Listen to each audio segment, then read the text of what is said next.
அனைவருக்கும் குமாரவுடைய அன்பு வணக்கங்கள். ஃப்ரெண்ட்ஸ், நம்ம இன்றைக்கி என்ன பார்க்க போகிறோம்னா 6ஆம் வகுப்பு அறிவியல் புத்தகம் 3வது பருவத்தை நம்ம எடுத்திருக்கோம். இந்த 3வது பருவத்தில் 5 பாடங்கள் இருக்குது. இதை நம்ம ரிவிஷன் பார்க்க போகிறோம். இந்த பாடத்தில் என்ன கண்டென்ட் இருக்குது அப்படிங்கிறதையும் பார்க்க போகிறோம்.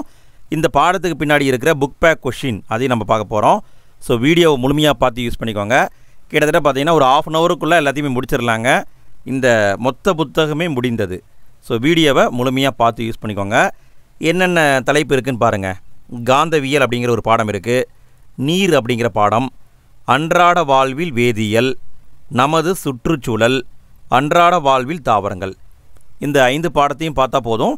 இந்த பாடங்களை பொறுத்த வரைக்கும் கண்டென்ட்டு ஓரளவுக்கு கம்மியாக தாங்க இருக்கும், நிறைய இருக்காது. ஒவ்வொன்றா பார்த்துடலாம். ஃபஸ்ட்டு பாடத்தை பாருங்கள், காந்தவியல் அப்படிங்கிற பாடம்.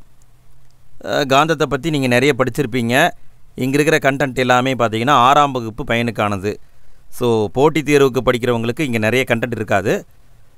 காந்தத்தால் கவரப்படும் பொருட்களை பார்த்துக்கோங்க.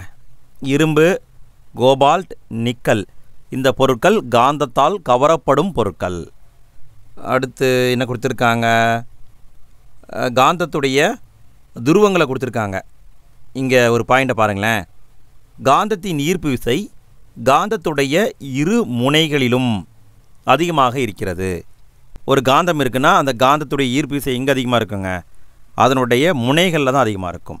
இதை காந்தத்தின் துருவங்கள் அப்படின்னு அழைப்பாங்க. வட துருவம், தென் துருவம் அப்படின்னு 2 இருக்குது. வட துருவம், தென் துருவத்தை நீங்கள் எப்படி பார்க்கலாம் அப்படின்னா, ஒரு காந்தத்தை தடையின்றி தொங்க விடப்பட்டுள்ள பொழுது அது வடக்கு தெற்கு திசையில் நிற்கும். இந்த காந்தத்தை ஃபஸ்ட்டு யார் பயன்படுத்தியிருக்காங்க, சீனர்கள் தான் காந்த கற்களாக பயன்படுத்தியிருக்காங்க. எதுக்காக பயன்படுத்தியிருக்காங்கன்னா திசை காட்டும் கருவியாக பயன்படுத்தியிருக்காங்க. இதை வச்சு கடல் பயணத்தின் போது அவங்க எந்த திசையில் போயிட்டுருக்கோம் அப்படிங்கிறத கணிச்சிருக்காங்க. அடுத்து இங்கொன்று இருக்குது பாருங்கள், காந்த திசை காட்டும் கருவி. அதாவது ஒரு காந்த ஊசி பெட்டி இருக்கும், இதுக்குள்ளே பார்த்திங்கன்னா காந்த கல் இருக்கும், ஊசி காந்தம் இருக்கும். இது தான் காந்த ஊசி பெட்டின்னு சொல்லுவாங்க. எந்த திசையில் போயிட்டுருக்கோம் அப்படிங்கிறது இது சொல்லும். அடுத்து இங்கே ஒரு பாயிண்ட்டை கவனிங்க. இங்கே பாருங்களேன், ஒரு காந்தத்துக்கு 2 முனை இருக்குதுன்னு பார்த்தோமா. இங்கே பாருங்கள், எதிர் முனைகள் ஒன்றை ஒன்று ஈர்க்கும், அதே மாதிரி ஒரே முனைகள் ஒன்றை ஒன்று விளக்கும். சரிங்களா? வடதுருவம், தென் துருவம் 2மே ஒன்றை ஒன்று ஈர்க்கும். அடுத்து வேறு என்ன பார்க்க வேண்டியது இருக்குங்க. இங்கே பாருங்கள், ஒரு காந்தத்துடைய பண்பை எப்படி நம்ம இலக்க வைக்கலான்னா, அதை வெப்பப்படுத்துறது. சூடு பண்ணால் அதனுடைய பண்பு போயிடும். கீழே போடுறது, கீழே காந்தத்தை போட்டுட்டோம்னா அதனுடைய பண்பு போயிடும். சுத்தியால் தட்டுதல், தட்டினோம்னாலும் காந்தத்துடைய பண்பு போயிடும். அதே மாதிரி பார்த்திங்கன்னா, இப்போது ஒரு கைபேசி இருக்குது, குறுந்தகடு இருக்குது, கணனி இருக்குது. இதுக்கு பக்கத்தில் காந்த பொருட்களை கொண்டு போய் வச்சிங்கன்னா அதனுடைய காந்தத்தன்மை போயிடும். அடுத்து வேறு என்ன இருக்குங்க, இங்கே ஒரு பாயிண்ட் கொடுத்துருக்காங்க பாருங்கள், காந்தத்தை எப்படி பாதுகாக்கிறதுன்னு கொடுத்துருக்காங்க. இது பாருங்கள், இது வந்து ஒரு தேனிரும்பு துண்டு, இதுவும் பார்த்திங்கன்னா ஒரு தேனிரும்பு துண்டு. தேனிரும்பு துண்டுகளுக்கு இடையில் தான் காந்தத்தை வச்சு பாதுகாப்பாக வச்சுக்கணும். அடுத்து காந்தத்துடைய பயன்களை கொடுத்துருக்காங்க, இது நமக்கு தேவையில்லைங்க. அடுத்து இன்னொரு பாயிண்ட்டை கவனிங்க, காந்தத்தின் மூலமாக ரயில் கூட இயங்குது. மின்காந்த தொடர்வண்டிக்கு மிதக்கும் தொடர்வண்டி அப்படிங்கிற பேரும் இருக்குது, பறக்கும் தொடர்வண்டி அப்படிங்கிற பேரும் இருக்குது. இது பொதுவாக பார்த்திங்கன்னா எந்தெந்த நாட்டில் இருக்கும்னா மொத்தம் 3 நாட்டில் இருக்குதுங்க. இப்போ நிறைய நாட்டில் இருக்குன்னு நினைக்கிறேன். புக்கில் பாருங்கள், சீனாவில் இருக்குது, ஜப்பானில் இருக்குது, தென்கொரியாவில் இருக்குது. இதனுடைய ஸ்பெஷாலிட்டி என்னென்னு பார்த்தீங்கன்னா, இதுக்கு சக்கரம் இருக்காது, அதனால் இதுலேருந்து சவுண்டு வராது. ப்ளஸ் வந்து பார்த்திங்கன்னா மணிக்கு 600 கிலோமீட்டர் வேகத்தில் கூட இது போகும் திறமை கொண்டது. சுற்றுச்சூழலுக்கு எந்த விதமான பாதிப்பையும் ஏற்படுத்தாது. அடுத்து இங்கே ஒரு பாயிண்ட் இருக்குது பாருங்கள், இந்த மின்காந்த தொடர்வண்டி தண்டவாளத்திலிருந்து 10 சென்டிமீட்டர் உயரத்தில் அந்தரத்தில் நிலைநிறுத்தப்பட்டுள்ளது. அதாவது பார்த்திங்கன்னா டச்சே ஆகாது, அப்படியே மிதந்துக்கிட்டே இருக்கும். அடுத்து நம்ம பார்க்க போகிறது புக் பேக் கொஷினு. ஃபஸ்ட்டு நம்ம பார்க்க போகிறது பொருத்தமான விடையை தேர்ந்தெடுக்கவும். ஃபஸ்ட்டு கேள்வியை பாருங்கள், காந்தத்தால் ஈர்க்கப்படும் பொருள் என்ன? காந்தத்தால் ஈர்க்கப்படும் பொருள் காந்த ஊசி. அடுத்த கேள்வியை பாருங்கள், மாலுமி திசை காட்டும் கருவிகளை முதலில் செய்து பயன்படுத்தியவர்கள் சீனர்கள் தான் பயன்படுத்தினாங்க. அடுத்த கேள்வியை பாருங்கள், தங்கு தடையின்றி தொங்கவிடப்பட்ட காந்தம் எப்பொழுதும் எந்த திசையில்தான் நிற்கும்? இதுக்கான பதில் வடக்கு தெற்கு திசையில் தான் காந்தம் நிற்கும். அடுத்த கேள்வியை பாருங்கள். காந்தங்கள் தன் காந்தத்தன்மையை இழக்க காரணம்? எப்போ இழக்கும்? சுத்தியால் தட்டுவதால் காந்தத்தன்மை இழந்துடும். அடுத்த கேள்வி, காந்த ஊசி பெட்டியை பயன்படுத்தி எதை அறிந்து கொள்ள முடியும்? விடை, திசையை அறிந்து கொள்ள முடியும். அடுத்து பார்த்தீங்கன்னா கோடிட்டு இடங்களை நிரப்புக. ஃபஸ்ட்டு கேள்வியை பாருங்கள். செயற்கை காந்தங்கள் நீள்கோளம், உருளை, வட்டம் ஆகிய வடிவங்களில் தயாரிக்கப்படுகின்றன. அடுத்து ரெண்டாவது பாயிண்ட் பாருங்கள். காந்தத்தால் ஈர்க்கப்படும் பொருட்கள் காந்த பொருட்கள் எனப்படுகின்றன. அடுத்து மூன்றாவது பாயிண்ட்டு, காகிதம் காந்தத்தன்மையுள்ள பொருள் அல்ல. அடுத்து நான்காவது பாயிண்ட்டு, பழங்கால மாலுமிகள் திசையை கண்டறிய தங்கள் கப்பல்களில் ஒரு சிறிய காந்தக்கல்லை கட்டி தொங்கவிட்டிருந்தனர். அடுத்த பாயிண்ட்டை பாருங்கள். ஒரு காந்தத்திற்கு எப்பொழுதும் இரு துருவங்கள் இருக்கும், வடதுருவம் தென் துருவம். அடுத்து பாருங்கள், சரியா தவறா என கூறுக. ஃபஸ்ட்டு பாயிண்ட்டு, உருளை வடிவ காந்தத்திற்கு ஒரே ஒரு துருவம் மட்டுமே உண்டு. இது தவறுங்க. காந்தம் எந்த வடிவத்தில் இருந்தாலும் 2 துருவம் இருக்கும். அதனால் இந்த பாயிண்ட் தவறு. அடுத்து ரெண்டாவது பாயிண்ட் பாருங்கள். காந்தத்தின் ஒத்த துருவங்கள் ஒன்றை ஒன்று விளக்கும். இது சரிதான். ஒத்த துருவமாக இருந்தால் ஒன்றை ஒன்று விளக்கும், கரெக்டு. அடுத்து மூன்றாவது பாயிண்ட் பாருங்கள். காந்தத்தினை இரும்பு துகள்களுக்கு அருகே கொண்டு செல்லும் பொழுது அதிக அளவிலான துகள்கள் காந்தத்தின் மையப்பகுதியில் ஒட்டி கொள்கின்றன. தவறு. அப்படியா ஒட்டும்? ஒட்டாது. முனைப்பகுதியில் தான் ஒட்டிக்கும். ஸோ இந்த பாயிண்ட்டு தவறு. அடுத்து நான்காவது பாயிண்ட்டு, காந்த ஊசியினை பயன்படுத்தி கிழக்கு மற்றும் மேற்கு திசைகளை கண்டறிய முடியும். தவறு. வடக்கு திசை தெற்கு திசை தான் கண்டுபிடிக்க முடியும்.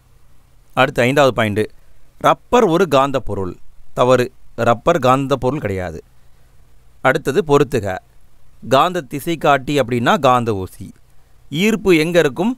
எதிரெதிர் துருவங்கள் ஒன்றை ஒன்று இருக்கும், ஒத்த துருவங்கள் ஒன்றை ஒன்று விளக்கும், காந்தத்தின் துருவங்களில் அதிக காந்த வலிமை இருக்கும். அவ்வளோதான் ஃப்ரெண்ட்ஸ், ஃபஸ்ட்டு பாடத்தை நம்ம முடிச்சிட்டோம். அடுத்து ரெண்டாவது பாடத்துக்குள்ளே நம்ம என்ட்ராகிறோம். ரெண்டாவது பாடம் வந்து நீர் அப்படிங்கிற பாடம். இதை பொறுத்த வரைக்கும் கண்டென்ட்டு ஓரளவுக்கு கம்மி தான். அடுத்து ஃபஸ்ட்டு பாயிண்ட்டை பாருங்கள். இயற்கையில் நீரானது 3 நிலைகளில் காணப்படுகிறது. நீர் 3 வடிவத்தில் இருக்குது. திண்ம வடிவம் அப்படின்னா பனிக்கட்டி, திரவ வடிவம் அப்படின்னா நீர், வாயு வடிவம் அப்படின்னா நீராவி. 3 நிலையிலும் நீர் இருக்கிறது. நீரானது பூமியில் பல இடங்களில் பரவி இருக்குது. குறிப்பாக பாருங்கள், பூமியில் இருக்கிற மொத்த நீரில் 97% பெருங்கடல்லையும் கடல்லையும் இருக்குது. 97% எங்கே இருக்குது? கடலில் இருக்குது. அடுத்து இங்கே பாருங்கள், பூமியில் இருக்கிற 97% நீர் உப்பு நீர். கடல் இருந்தாவே அந்த நீர் உப்பு நீர் தான். மீதம் இருக்கிற 3% தான் நன்னீர், அதாவது தூய்மையான நீர், பயன்படுத்த உகந்தது. அடுத்து இங்கே ஒரு பாயிண்ட் கொடுத்துருக்காங்க பாருங்கள்.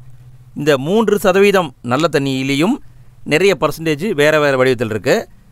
துருவ பனிக்கட்டிகள், பனியாறுகள் இந்த வடிவத்தில் பார்த்திங்கன்னா 68.7% இருக்குது. நிலத்தடி நீராக 30.1% இருக்குது. மேற்பரப்பு நீராக 0.03% இருக்குது. ஃபஸ்ட்டு பார்த்து வச்சுக்கோங்க ஃப்ரெண்ட்ஸ். அடுத்த பாயிண்ட்டை பாருங்கள். அடுத்து என்ன பாயிண்ட் கொடுத்துருக்காங்க? அடுத்து இங்கே பாருங்கள், நீருடைய இயல்பை கொடுத்துருக்காங்க. நீருடைய மூலக்கூறு வாய்ப்பாடு H2O, 2 மடங்கு ஹைட்ரஜன், 1 மடங்கு ஆக்சிஜன். அடுத்து இங்கே ஒரு பாக்ஸ் கண்டென்ட் இருக்குது பாருங்கள். பொதுவான வளிமண்டல அழுத்தத்தில் நீரானது 0 டிகிரி செல்சியஸ் வெப்பநிலையில் பனிக்கட்டியாக உறைகிறது. 0 டிகிரினா பனிக்கட்டியாக மாறிடும், 100 டிகிரி செல்சியஸ்னால் நீராவியாக மாறும். இது வந்து ஒரு பாயிண்ட்டு. இன்னொரு பாயிண்ட் பாருங்கள். ஒவ்வொரு வருடமும் மார்ச் 22ஆம் தேதி உலக நீர் தினமாக கொண்டாடப்படுகிறது. முக்கியமான பாயிண்ட்டுங்க, கண்டிப்பாக கேட்பாங்க, நோட் பண்ணிக்கோங்க. மார்ச் 22 உலக நீர் தினம். அடுத்து நீருடைய சுழற்சியை கொடுத்துருக்காங்க. நீர் வந்து பூமியில் சுழன்றுட்டே இருக்குது. எப்படி சுழலுது அப்படின்னா, நீர் ஃபஸ்ட்டு ஆவியாக மாறுது, ஆவி சுருங்குது, மழையாக பொழியுது. இது வந்து ரொட்டேட்டாக நடந்துக்கிட்டே இருக்குது. நீருடைய இந்த சுழற்சியை ஹைட்ராலஜிக்கல் சுழற்சி என்றும் அழைக்கிறார்கள். நல்லா கவனிங்க, நீருடைய சுழற்சிக்கு ஹைட்ராலிக்கல் சுழற்சி அப்படின்னும் பேர் இருக்குது. அடுத்து வேறு என்ன பாயிண்ட் இருக்குன்னு பாருங்கள். வேறு இங்கே ஒரு பாயிண்ட் பாருங்கள். 68.7% நீரானது உறைந்த நிலையில் காணப்படுகிறது. அடுத்து வேறு என்ன இருக்குங்க? இமயமலை. இமயமலையில் நிறைய பனியாறுகள் இருக்குது. குறிப்பாக பார்த்தீங்கன்னா ஆசியாவின் முக்கிய ஆறுகளில் 10 பெரிய ஆறுகள் இமயமலையில் தொடங்குகிறது. ஸோ நல்லா கவனிங்க, 10 பெரிய ஆறு எங்கே உருவாகுது? இமயமலையில் தான் உருவாகுது. அடுத்து இங்கே ஒரு பாக்ஸ் கண்டு இருக்குது பாருங்கள். நீருடைய கன அளவை லிட்டர், மில்லி லிட்டர் போன்ற அளவுகளால் நம்ம அளக்கலாம். காலன் அப்படிங்கிறதும் நீருடைய கன அளவை தெரிஞ்சுக்க பயன்படுத்தக்கூடிய அளவு தான். ஒரு காலன் என்பது 3.785 லிட்டர் ஆகும். நம்ம சிம்பிளாக இருந்தால் காலன்னு சொல்லுவோம், பட்டு பெரிய பெரிய அணையில் இருக்கும் பொழுது அதை டிஎம்சின்னு சொல்லுவோம். அடுத்து இங்கே ஒரு பாயிண்ட் இருக்குது பாருங்கள். அணைக்கட்டுகளிலிருந்து திறக்கப்படும் நீருடைய அளவு கியூசக் அப்படிங்கிற அளவால் அளக்கப்படுது. கியூசக் எதுக்கு வருதுன்னு கூட கேட்கலாம். அடுத்து நீருடைய பாதுகாப்பு. இதை பொறுத்த வரைக்கும் காமனான பாயிண்ட் தாங்க. அடுத்து இங்கே ஒரு பாயிண்ட் இருக்குது பாருங்கள். குவ்வம் அப்படிங்கிறது முகத்துவாரம். முகத்துவாரம்னா என்ன? நீர்நிலைகள் கடலை சந்திக்கும் ஈர நிலங்களுக்கு முகத்துவாரம் என்று பெயர். நீருடைய நிலைகள் அல்லது கடல் இந்த ரெண்டுமே சந்திக்கும் இடத்துக்கு தான் முகத்துவாரம்னு பேர். குவ்வம் அப்படிங்கிறதும் ஒரு முகத்துவாரம் தான். அடுத்து சதுப்பு நில காடுகள். முக்கியமான காடுகள் தமிழ்நாட்டில் இருக்குது. தமிழ்நாட்டில் என்னென்ன இருக்குது? சிதம்பரத்துக்கு பக்கத்தில் பிச்சாவரம் இருக்குது, முத்துப்பேட்டை இருக்குது, சென்னைக்கு பக்கத்தில் பள்ளிக்கரணை சதுப்பு நிலம் இருக்குது, காஞ்சிபுரத்தில் செம்பரம்பாக்கம் சதுப்பு நிலம் இருக்குது. இதெல்லாம் முக்கியமான சதுப்பு நிலங்கள். அடுத்து என்ன கொடுத்துருக்காங்க? அடுத்து நம்ம புக் பேக் கொஷின் தான் பார்க்க போகிறோம். அதுக்கு முன்னாடி லவாய்சியரை பற்றி கொடுத்துருக்காங்க. லவாய்சியர் இவரை பற்றி தெரிஞ்சுக்கணுன்னா ஒரு 2 பாயிண்ட்டை பார்த்துட்டா போதும். நீரானது ஹைட்ரஜனும் ஆக்சிஜனும் இணைந்தது என நிரூபித்தவர் லவாய்சியர். இவர் எழுதிய புத்தகம் எலமெண்ட்ஸ் ஆஃப் கெமிஸ்ட்ரி. இதுதான் தற்கால வேதியியலுக்கு அடிப்படையாக அமைந்த புத்தகம். 1789 அந்த புத்தகம் வெளிவந்திருக்கு. நவீன வேதியியலில் புரட்சியை ஏற்படுத்தியவர் லவாய்சியர். இதை கேட்க வாய்ப்பு இருக்குது, பார்த்துக்கோங்க. அடுத்து நம்ம பார்க்க போகிறது புக் பேக் கொஷின். முதல்ல நம்ம பார்க்க போகிறது சரியான விடையை தேர்ந்தெடுக்கவும். ஃபஸ்ட்டு கேள்வியை பாருங்கள். உலகில் உள்ள மொத்த நீரில் 97% உப்பு நீர் ஆகும். எங்கே இருக்குது? கடலில் இருக்குது. இரண்டாவது கேள்வி, பின் வருவனவற்றுள் எது நீர் சுழற்சியின் ஒரு படிநிலை அல்ல? நீர் எப்படி சுழன்றுட்டுருக்கு? நீர் ஆவியாகுது, ஆவி சுருங்குது, திரும்பவும் மழையாக பொழியுது. இது ரொட்டேட்டாக நடந்துக்கிட்டு இருக்கு. ஸோ இதுவும் சுழற்சி நிகழ்ச்சி, இதுவும் சுழற்சி நிகழ்ச்சி, இதுவும் சுழற்சி நிகழ்ச்சி. காய்ச்சி வடித்தல் என்பது வராது. அடுத்து மூன்றாவது கேள்வியை பாருங்கள். பின்வரும் முறைகளுள் நீராவியினை வளிமண்டலத்திற்குள் சேர்ப்பது எது? நீருடைய ஆவியை வளிமண்டலத்தில் எப்படி சேர்க்குறாங்கன்னு கேட்டிருக்காங்க. விடையை பார்க்கலாங்களா? நீராவி போக்கு மூலமாகவும் ஆவியாதல் மூலமாகவும் நீர் மீண்டும் வளிமண்டலத்துக்கு போகுது. அப்போ இதுதான் ஆன்சர். அடுத்து நான்காவது கேள்வி. நன்னீரில் சுமார் 30% நீர் எங்கே காணப்படுகிறது? இதுக்கான பதில் நிலத்தடி நீராக இருக்குது, 30%. அடுத்து ஐந்தாவது கேள்வி. வீட்டில் நீர் சுத்திகரிப்பின் பொழுது பெருமளவு உவர்ப்பு நீர் வெளியேறுகிறது. வெளியேறிய உவர்ப்பு நீரினை மீள பயன்படுத்தும் சிறந்த வழி யாதெனில்? எப்படி பயன்படுத்தலாம்? அந்த நீரை செடிகளுக்கு நீரூற்ற பயன்படுத்தலாம். அடுத்து கோடிட்ட இடங்களை நிரப்புக. ஃபஸ்ட்டு பாயிண்ட் பாருங்கள். இயற்கையாக கிடைக்கும் நீரில் 3% நீர் மனிதனின் பயன்பாட்டிற்காக உள்ளது. ஏன்னா 3% தான் நல்ல தண்ணி, மீதி எல்லாமே உப்பு தண்ணி தான். அடுத்து ரெண்டாவது பாயிண்ட் பாருங்கள். நீர் ஆவியாக மாறும் நிகழ்விற்கு ஆவியாதல் என்று பெயர். அடுத்து மூன்றாவது பாயிண்ட். நீரோட்டம் மற்றும் நீர் விநியோகத்தினை முறைப்படுத்தும் பொருட்டு ஆற்றின் குறுக்கே அணை கட்டப்படுகிறது. அடுத்து நான்காவது பாயிண்ட். ஆறுகளில் பாயும் நீரின் அளவு மழைக்காலங்களில் பெருமளவு அதிகமாக இருக்கும். மழை பெஞ்சாதான் அதிகமான தண்ணி வரும். அடுத்து ஐந்தாவது பாயிண்ட். நீர் சுழற்சியினை ஹைட்ராலஜிக்கல் சுழற்சி என்றும் அழைக்கலாம். அடுத்து சரியா தவறா என கூறுக. ஃபஸ்ட்டு பாயிண்ட் பாருங்கள். ஆறுகள், ஏரிகள் மற்றும் குளங்களில் காணப்படும் நீர் மனித குலத்தின் பயன்பாட்டிற்கு ஏதுவானதாக இல்லைன்னு கொடுத்துருக்காங்க. தவறு, மனிதன் பயன்படுத்தலாம். அடுத்து ரெண்டாவது பாயிண்ட் பாருங்கள். நீரோட்டம் நிலப்பரப்பை சந்திக்கும் இடம் கடல் ஆகும். தவறு, முகத்துவாரம்னு பேருங்க. அடுத்து மூன்றாவது பாயிண்ட். சூரிய வெப்பத்தால் மட்டுமே ஆவியாதல் நிகழும். அப்படியெல்லாம் கிடையாது. வேறு ரீசனாலையும் ஆவியாதல் நடக்கும். அடுத்து 4வது பாயிண்ட், குளிர்வித்தலால் பொருட்களின் மீது பனி உருவாகும். தவறு. உறைதல் மூலமாகத்தான் பனி உருவாகுது. அடுத்து 5வது பாயிண்ட், கடல் நீரினை நேரடியாக பாசனத்திற்கு பயன்படுத்தலாம். பயன்படுத்தலாமா? பயன்படுத்த முடியாது. ஸோ தவறு. அடுத்தது பொறுத்துக. வெள்ளம் அப்படின்னா அதிகளவு மழை பெய்யறது தான் வெள்ளம். மேற்பரப்பு நீர் எங்கே இருக்குது? ஏரியில் இருக்குது. சூரிய ஒளி ஆவியாதலுக்கு துணை புரியுது. மேகங்கள் நீராவியால் ஏற்படுகிறது. உறைந்த நீர் எங்கே இருக்குது? துருவங்கள் இருக்குது. அவ்வளோதான் ஃப்ரெண்ட்ஸ், 2வது பாடத்தையும் கம்ப்ளீட் பண்ணிட்டோம். அடுத்து நம்ம 3வது பாடத்துக்குள்ள என்ட்ராகிறோம். 3வது பாடம் அன்றாட வாழ்வில் வேதியியல். இதில் ஓரளவுக்கு கண்டென்ட் இருக்குங்க. ஃபஸ்ட்டு பாயிண்ட் பாருங்கள். வேதியியலாளர்கள் மஞ்சளை இயற்கை நிறங்காட்டி என அழைக்கிறார்கள். மஞ்சள் என்பது இயற்கை நிறங்காட்டி. அடுத்து முக்கியமான பாயிண்ட் இருக்குது பாருங்கள்.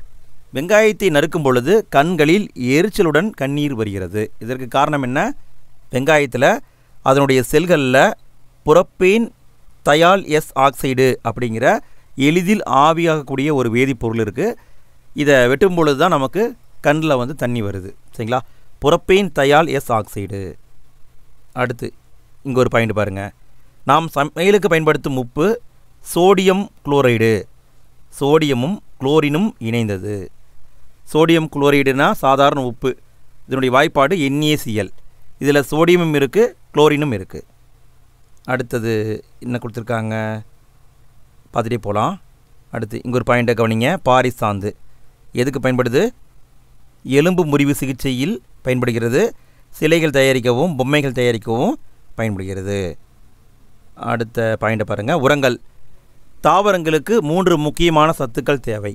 ஒன்று நைட்ரஜன், இன்னொன்று பாஸ்பரஸ், இன்னொன்று பொட்டாசியம். இதை வந்து NPK உரம்னு சொல்லுவாங்க. அடுத்து வேறு என்ன இருக்குங்க? உரத்திலேயே வந்து கரிம உரமும் இருக்குது, கனிம உரமும் இருக்குது. கரிம உரம்னா இயற்கையில் உருவாகக்கூடிய உரம். கனிம உரம்னா நம்ம கெமிக்கலை பயன்படுத்தி தயாரிக்கிறது. கரிம உரத்துக்கு எடுத்துக்காட்டு மண்புழு உரம், துளு உரம். கனிம உரத்துக்கு எடுத்துக்காட்டு யூரியா சொல்லலாம், super phosphate, ammonium sulphate, potassium nitrate, இதெல்லாம் சொல்லலாம். இதில் ஒரு பாயிண்ட் கவனிங்க. யூரியாவில் என்ன இருக்குது? அதிகமாக நைட்ரஜன் தான் இருக்குது. 46 அளவுக்கு சதவீதம் நைட்ரஜன் இருக்குது யூரியாவில். சூப்பர் பாஸ்பேட்டில் பாஸ்பேட் இருக்குது. அம்மோனியம் சல்பேட்டில் நைட்ரஜன் இருக்குது. பொட்டாசியம் நைட்ரேட்டில் பொட்டாசியம் இருக்குது. அடுத்த பாயிண்ட்டை பாருங்கள். இங்கே ஒரு பாயிண்ட் பாருங்கள். மண்புழு உழவனின் நண்பன் என அழைக்கப்படுகிறது. மண்புழுனா உழவனின் நண்பன். அடுத்து ஒவ்வொரு பொருளாக கொடுத்துருக்காங்க. இதில் ஃபஸ்ட்டு பொருள் பாருங்கள். ஃபஸ்ட்டு பொருள் வந்து சிமெண்ட்டு. சிமெண்ட்டை எல்லா இடத்துலையும் நம்ம பயன்படுத்துவோம். இதில் ஸ்பெசிஃபிக்காக ஒன்றும் கிடையாது. இதில் ஒரு பாயிண்ட்டை கவனிங்க. சிமெண்ட்டில் ஜிப்சம் அப்படிங்கிற ஒரு பொருளை சேர்த்துவாங்க. என்ன பொருள்? ஜிப்சம். எதுக்காக சேர்த்துறாங்க? சிமெண்ட்டுடைய கெட்டிப்படும் நேரத்தை தாமதமாக்குகிறது. அதாவது ஜிப்சத்தை சேர்த்தலைன்னா சிமெண்ட்டு உடனே கெட்டியாயிரும். ஜிப்சத்தை சேர்த்துனோம்னா கெட்டியாகும் தன்மை படிப்படியாக குறைஞ்சிரும். சரிங்களா? லேட் ஆகும். ஸோ அதுக்காக சேர்த்துறாங்க. சிமெண்ட்டை பொறுத்த வரைக்கும் ஃபஸ்ட்டு யார் கண்டுபிடிச்சாங்கன்னா இங்கிலாந்து நாட்டை சார்ந்த ஜோசப் ஆஸ்பிரின் அப்படிங்கிறவர் 1824ஆம் ஆண்டு கண்டுபிடிச்சார். அடுத்த பாயிண்ட்டை கவனிங்க. அடுத்து என்ன பாயிண்ட் இருக்குது? சிமெண்ட்லேயே வந்து நிறைய இருக்குதுங்க. சிமெண்ட்டில் காரையை உருவாக்கலாம், கற்காரையை நம்ம உருவாக்கலாம், வலுவூட்டப்பட்ட காரையை உருவாக்கலாம். இதை வந்து ரீஇன்ஃபோர்ஸ்டு சிமெண்ட்டு அப்படின்னு சொல்லுவாங்க. நல்லா கவனிங்க. ரீஇன்ஃபோர்ஸ்டு சிமெண்ட்டு அப்படிங்கிறது வலுவூட்டப்பட்ட காரை. அணைக்கட்டு கட்டுறது, பாலம் கட்டுறது, வீட்டுடைய மேல்தளத்தை கட்டுறதுக்கெல்லாம் இந்த சிமெண்ட்டை பயன்படுத்துவாங்க. அடுத்து வேறு என்ன இருக்குங்க? வேறு பார்த்திங்கன்னா ஜிப்சம் அப்படின்னு ஒன்று இருக்குது. ஜிப்சம் அப்படிங்கிறது இயற்கையில் கிடைக்கக்கூடிய ஒரு பொருள். ரொம்ப மிருதுவானது. வெள்ளை நிறத்திலேயோ அல்லது சாம்பல் நிறத்திலேயோ இருக்கும். இதனுடைய வேதி பெயர் என்னன்னு பார்த்தீங்கன்னா கால்சியம் சல்பேட் டைஹைட்ரேட். மூலக்கூறு வாய்ப்பாடு CaSO4 2H2O. இந்த ஜிப்சம், எப்சம் இது எல்லாத்தையும் பார்த்துக்கோங்க ஃப்ரெண்ட்ஸ். கண்டிப்பாக கேட்பாங்க, கேட்டுட்ருக்காங்க. அடுத்து இந்த ஜிப்சத்தால் என்ன பயன்? உரங்கள் தயாரிக்க பயன்படுத்தப்படுது, சிமெண்ட்டு தயாரிக்க பயன்படுத்தப்படுது, பாரிசு சாந்து தயாரிக்க பயன்படுத்தப்படுது. அடுத்து எப்சம். எப்சம் என்பது மெக்னீசியம் சல்பேட் ஹெப்டாஹைட்ரேட் ஆகும். இதனுடைய வாய்ப்பாடு MgSO4 7H2O. இந்த எப்சமும் நமக்கு பல விதங்களில் பயன்படுது. இதனுடைய பயன்களை பொறுத்த வரைக்கும் மருத்துவத்துறையில் மனிதனுடைய மன அழுத்தத்தை குறைக்கும் அமைதிப்படுத்தியாக எப்சம் பயன்படுத்தப்படுது. மனிதனுடைய தசை மற்றும் நரம்பு மண்டலத்தை சீராக்குது. தோல் நோய்களை தீர்க்கும் களிம்புகளில் பயன்படுத்தப்படுது. விவசாயத்தில் தாவரங்களுடைய வளர்ச்சியை ஊக்குவிக்க பயன்படுத்தப்படுது. இந்த பயன்களை பார்த்துக்கோங்க ஃப்ரெண்ட்ஸ், கண்டிப்பாக கேட்பாங்க. அடுத்து பாரிஸ் சாந்து, ரொம்ப ரொம்ப முக்கியங்க, எக்ஸாம்பிள் கேட்டிருக்காங்க. பாரிஸ் சாந்து அப்படிங்கிறது ரொம்ப ரொம்ப மெலிதாக இருக்கும், வெள்ளை நிறத்தில் பொடி மாதிரி இருக்கும். இதனுடைய வாய்ப்பாடு அப்படின்னு பார்த்தீங்கன்னா கால்சியம் சல்பேட் ஹெமிஹைட்ரேட். இதனுடைய மூலக்கூறு வாய்ப்பாடு CaSO4 12H2O.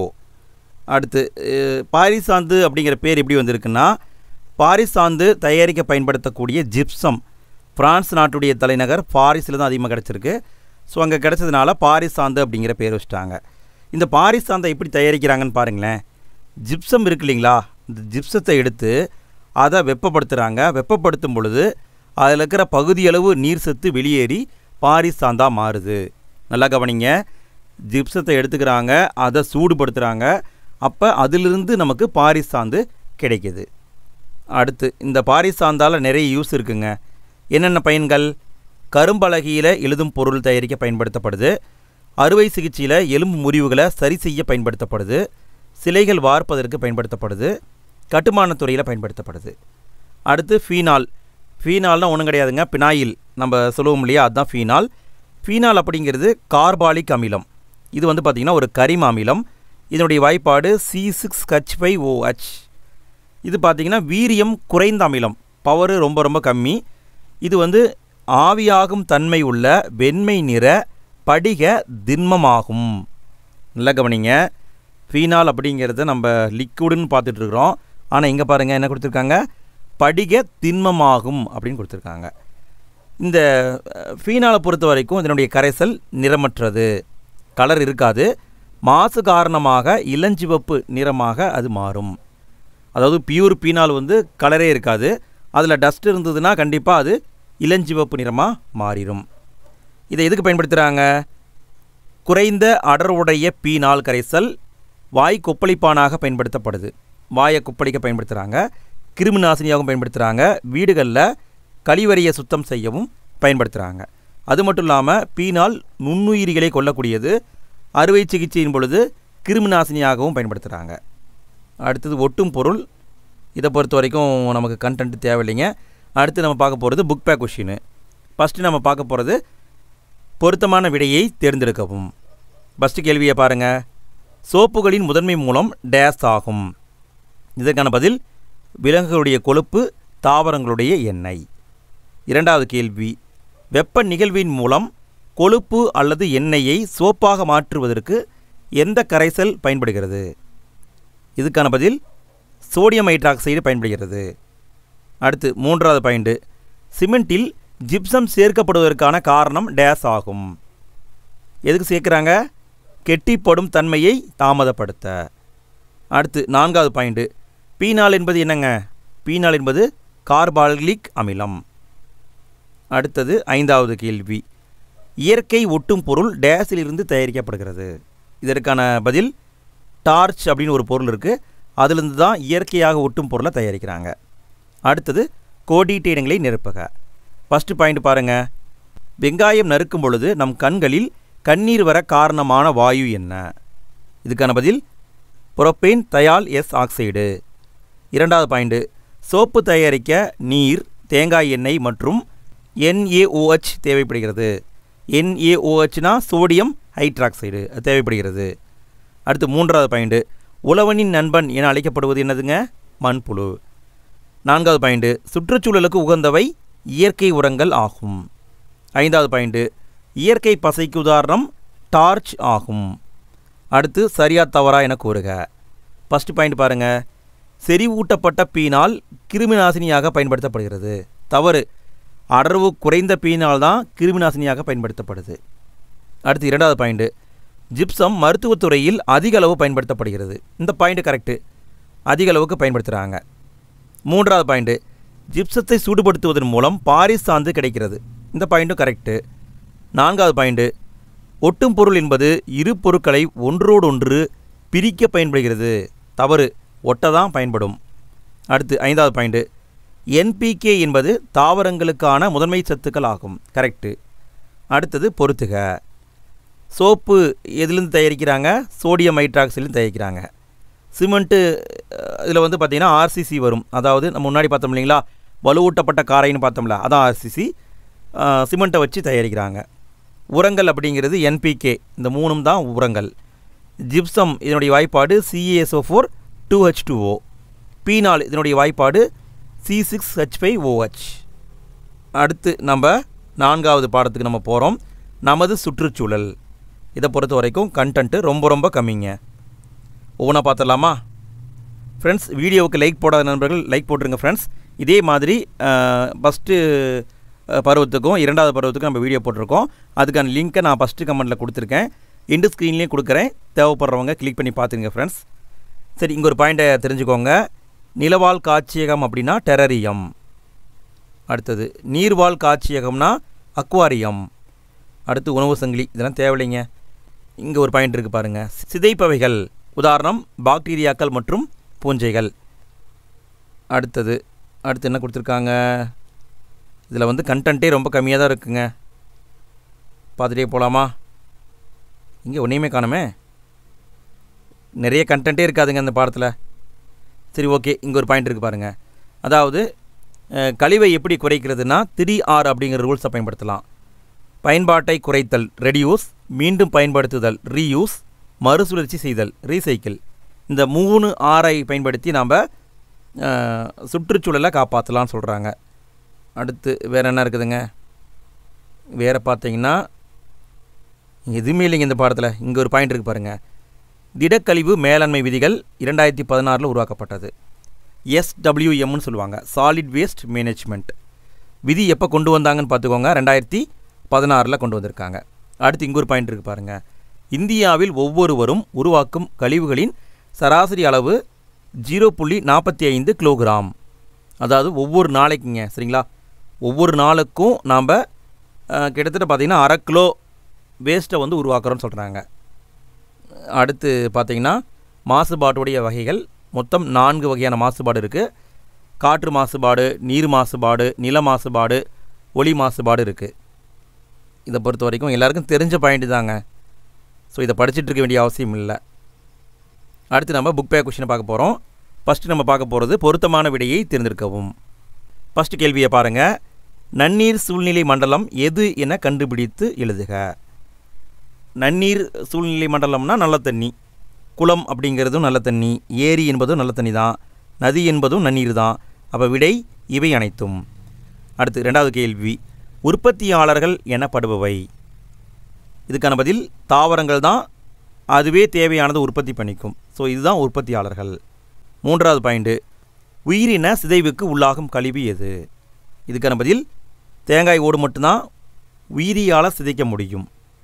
அடுத்து 4வது பாயிண்ட்டு. காற்றிலும் நீரிலும் ஏற்படக்கூடிய விரும்பத்தகாத மாற்றங்களை இப்படியும் அழைக்கலாம். இதற்கான பதில் மாசுபாடுன்னு அழைக்கலாம். அடுத்து 5வது பாயிண்ட்டு. களைக்கொல்லிகளின் பயன்பாடு எந்த மாசுபாடை உருவாக்கும்? இதற்கான பதில் நீர் மாசுபாட்டை உருவாக்கும். அடுத்து நம்ம பார்க்க போகிறது கோடிட்ட இடத்தை நிரப்புக. ஃபஸ்ட்டு பாயிண்ட் பாருங்கள். தாவரங்களை உண்பவை முதல் நிலை நுகர்வோர்கள் ஆகும். அடுத்து 2வது பாயிண்ட்டு. வெப்பநிலை, ஒளி மற்றும் காற்று போன்றவை காலநிலை காரணிகள் ஆகும். 3வது பாயிண்ட்டு. மறுசுழற்சி என்ற நிகழ்வின் மூலம் கழிவுப் பொருட்களிலிருந்து புதிய பொருட்களை உருவாக்கலாம். அடுத்து 4வது பாயிண்ட்டு. நீர் மாசுபாடு மனிதனுக்கு தீங்கிழைத்து நோயை உருவாக்குகிறது. 5வது பாயிண்ட்டு. 3R என்பது பயன்பாட்டை குறைத்தல், மீண்டும் பயன்படுத்துதல் மற்றும் மறுசுழற்சி ஆகியவற்றை குறிக்கிறது. அடுத்து சரியா தவறா என கூறுக. ஃபஸ்ட்டு பாயிண்ட் பாருங்கள். கடல் சூழ்நிலை மண்டலத்திற்கு பசிபிக் பெருங்கடல் ஒரு எடுத்துக்காட்டாகும். கரெக்டு. 2வது பாயிண்ட்டு. பாக்டீரியாக்கள் மற்றும் பூஞ்சைகள் ஆகியன சிதைப்பவைகள் என அழைக்கப்படுகின்றன. கரெக்டு. 3வது பாயிண்ட்டு. மனித கழிவுகளும் விலங்கின கழிவுகளும் உயிரின சிதைவிற்கு உட்படாத கழிவுகளுக்கு எடுத்துக்காட்டு. தவறு, இதெல்லாமே உயிரின சிதைவுகள் தான். அடுத்து 4வது பாயிண்ட்டு. அளவுக்கு அதிகமாக களைக்கொல்லியை பயன்படுத்துவதால் ஒலி மாசுபாடு உருவாகும். தவறு.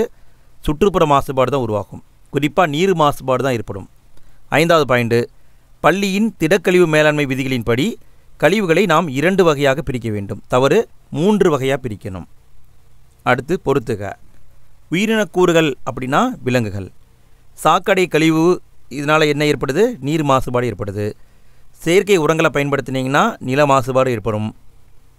பாலைவனம் என்பது நிலவாழ் சூழ்நிலை மண்டலத்துக்கு எடுத்துக்காட்டு. புகை என்பது காற்று மாசுபாடுகள் எடுத்துக்காட்டு.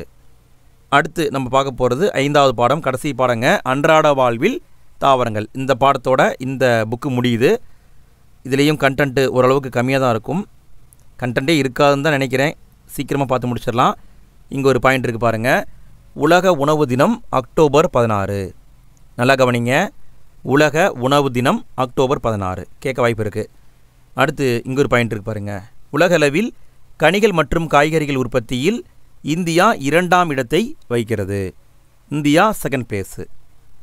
அடுத்தது வேறு என்ன இருக்குங்க? மருத்துவ தாவரங்கள். நெல்லிக்காயில் இருக்கிறது வைட்டமின் சி. அடுத்தது வேறு என்ன இருக்குதுங்க? இங்கெல்லாம் வந்து கேட்க வாய்ப்பு இல்லை. அடுத்தது இங்கே ஒரு பாயிண்ட் இருக்குது பாருங்கள். இந்தியாவில் மேற்கு வங்காளம், அஸ்ஸாம், ஒடிசா, பீகார், உத்தரப்பிரதேசம், திரிபுரா மற்றும் மேகாலயா ஆகிய 7 மாநிலங்களில் சணல் பயிரிடப்படுகிறது. நல்லா கவனிங்க. 7 மாநிலங்களில் சணலை பயிரிடுறாங்க. இதில் மேற்கு வங்காளம் மட்டும்தான் அதிகமான உற்பத்தியை கொடுக்குது. இந்தியாவில் அதிக அளவுக்கு சணலை உற்பத்தி செய்யும் மாநிலம் மேற்கு வங்காளம். அடுத்து பார்த்திங்கன்னா வேறு என்ன கொடுத்துருக்காங்க? வேறு இங்கே ஒரு பாக்ஸ் கண்ணு இருக்குது பாருங்கள். பாலாக்கீரை எதுக்கு பயன்படுது? மூட்டு முடக்குவாதத்தை குணப்படுத்த பயன்படுது. இது யார் கண்டுபிடிச்சிருக்காங்கன்னா மத்திய மருந்து ஆராய்ச்சி நிறுவனம் CDRI இவங்க தான் கண்டுபிடிச்சிருக்காங்க. எங்கே இருக்குன்னா லக்னோவில் இருக்குது. அவங்க தான் பாலக்கீரையை பயன்படுத்தி மூட்டு முடக்குவாதத்தை சரிப்படுத்தலாம் அப்படின்னு கண்டுபிடிச்சிருக்காங்க. அடுத்து இங்கே பாருங்கள். நீலப்பச்சை பாசி, பாக்டீரியா, சூடோமோனஸ் ஆகியவை வளிமண்டல நைட்ரஜனை மண்ணில் நிலைநிறுத்தி மண் வளத்தை அதிகரிக்கின்றன. இதை எக்ஸாமில் கேள்வியாகவும் கேட்கலாம். மண்ணில் நைட்ரஜன் வளத்தை நிலைநிறுத்துவது எதுன்னு கேட்கலாம். நீலப்பச்சை பாசி, பாக்டீரியா, சூடோமோனஸ் இது எல்லாத்தையுமே சொல்லலாங்க. அடுத்து பார்த்திங்கன்னா இங்கே ஒரு பாயிண்ட் இருக்குது பாருங்கள். வேப்ப எண்ணெய் பூசப்பட்ட யூரியாவை அதிகமாக பயன்படுத்துகிறாங்க. வேப்ப எண்ணெய் பூசப்பட்ட யூரியாவை இந்திய விஞ்ஞானிகள் உருவாக்கியிருக்காங்க. இதனுடைய நோக்கம் என்னன்னு பார்த்தீங்கன்னா, இப்படி வேப்ப எண்ணெயை பூசிட்டோம்னா நைட்ரஜனை மெதுவாக அந்த யூரியா வெளியிடும். அது ஈஸியாக கரையாது. நைட்ரஜனை மெதுவாக தான் வெளியிடும். அதனால் தாவரங்கள் அதிக அளவு நைட்ரஜன் எடுத்துக்க முடியும். யூரியாவாலையும் பாதிப்பு குறையும். அதை முழுமையாகவும் தாவரங்கள் பயன்படுத்திக்கும். அடுத்து நம்ம பார்க்க போகிறது புக் பேக் கொஷின். முதல்ல நம்ம பார்க்க போகிறது சரியான விடையை தேர்ந்தெடுத்து எழுதுக. ஃபஸ்ட் கேள்வியை பாருங்கள். தாவரங்களின் மகரந்த சேர்க்கைக்கு உதவும் பறவை எது? இதுக்கான பதில் ஓசனி சிட்டுங்க. 2வது கேள்வி, இயற்கையான கொசு விரட்டி எது? இதுக்கான பதில் வேம்பு தான் இயற்கையான கொசு விரட்டி. அடுத்து 3வது கேள்வி, பின் வருவனவற்றுள் எது வேர் அல்ல? இதுக்கான பதில் உருளைக்கிழங்கு என்பது வேர் கிடையாது, அது வந்து தண்டு. அடுத்து 4வது கேள்வி, பின் வருவனவற்றுள் எது வைட்டமின் சி குறைபாட்டை போக்குகிறது? இதுக்கான பதில் நெல்லிக்காயில் தான் வைட்டமின் சி அதிகமாக இருக்குங்க. அடுத்து 5வது பாயிண்ட்டு, இந்தியாவின் தேசிய மரம் எது? இதுக்கான பதில் ஆலமரம். அடுத்து நம்ம பார்க்க போகிறது கோடிட்ட இடங்களை நிரப்புக. ஃபஸ்ட்டு கேள்வியை பாருங்கள். ஒவ்வொரு ஆண்டும் அக்டோபர் 16ஆம் நாள் உலக உணவு தினமாக கொண்டாடப்படுகிறது. அடுத்து 2வது பாயிண்ட்டு, பருத்தி நெசவு நாருக்கு எடுத்துக்காட்டாகும். 3வது பாயிண்ட்டு, நான் தமிழ்நாட்டின் மாநில மரம் நான் யாருன்னு கேட்டிருக்காங்க, பனைமரம். அடுத்தது 4வது பாயிண்ட்டு, துளசி இலையின் சாறு இருமலையும் மார்புச்செளியையும் குணமாக்குகிறது. 5வது பாயிண்ட்டு, அவரை குடும்பத்தை சார்ந்த தாவரங்களின் உண்ணக்கூடிய விதைகள் பயிறு எனப்படுகின்றன. அடுத்து சரியா தவறா என கூறுக. ஃபஸ்ட் பாயிண்ட் பாருங்கள். அழகிற்காக வளர்க்கப்படும் தாவரங்கள் மென்கட்டைகள் என அழைக்கப்படுகின்றன. இந்த பாயிண்ட் தவறு. மென்கட்டை அதிலெல்லாம் வராது, சரிங்களா?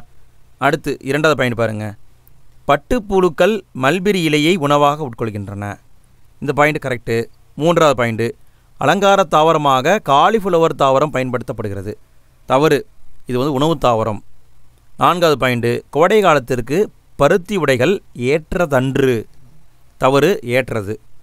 5வது பாயிண்ட்டு, கரும்பு தாவரம் உயிரி எரிபொருளாக பயன்படுகிறது. தவறு, காட்டாமணுக்கு அதுதான் உயிரி எரிபொருளாக பயன்படுத்துகிறாங்க. அடுத்தது பொறுத்துக. நாறு தரும் தாவரம் சணல். வன்கட்டை எதில் இருக்குது? தேக்கில் இருக்குது. வேம்பு என்பது கிருமி நாசினியாக பயன்படுது. ஏலக்காய் என்பது நறுமண பொருள். கம்பு என்பது தானியம். அவ்வளோதான் ஃப்ரெண்ட்ஸ், இந்த புக்கை நம்ம கம்ப்ளீட் பண்ணிட்டோம். இந்த வீடியோ உங்களுக்கு பிடிச்சிருக்குன்னு நினைக்கிறேன். ஃப்ரெண்ட்ஸ், இந்த வீடியோவுக்கு கீழே ஃபஸ்ட்டு கமெண்ட்லேயும் எண்டு ஸ்க்ரீன்லேயும் மற்ற பருவங்களுக்கான லிங்க்கை நான் கொடுத்துருக்கேன். அதை கிளிக் பண்ணி மற்ற வீடியோக்களையும் பார்த்துருங்க. அடுத்த வீடியோவில் சந்திப்போம். தேங்க்யூ.